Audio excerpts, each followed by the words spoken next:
The ongoing coronavirus crisis is drying up government funds. No economic activity during the lockdown means no way of receiving revenue through taxes, duties, fees, etc.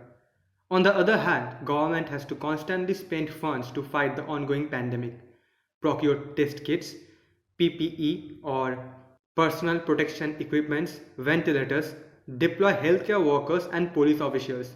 Plus, they need to provide food and shelter and other basic necessities to the most affected. How will the government survive these hard times? RBI has announced an increase of ways and means advances to the central and state government. What are ways and means advances? These are temporary loans given to central or state governments to manage a sudden mismatch in incoming revenues and incurring expenditures. The central or the state governments borrow this money at an interest rate of the prevailing repo rate.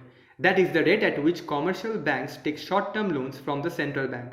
These loans must be returned within 90 days, else they will be considered as overdraft which has to be returned within a certain period too.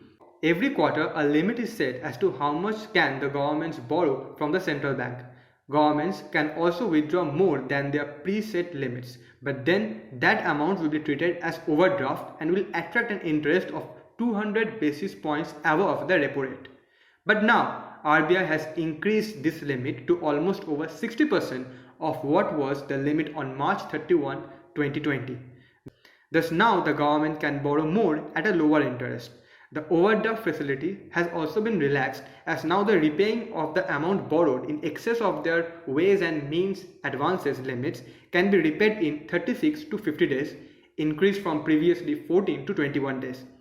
The current repo rate is 4.4%, which will be applicable to loans borrowed through WMA or ways and means advances window, and the overdraft, which attracts an interest rate of 200 basis points higher than the repo rate, will cost an interest of 6.4%.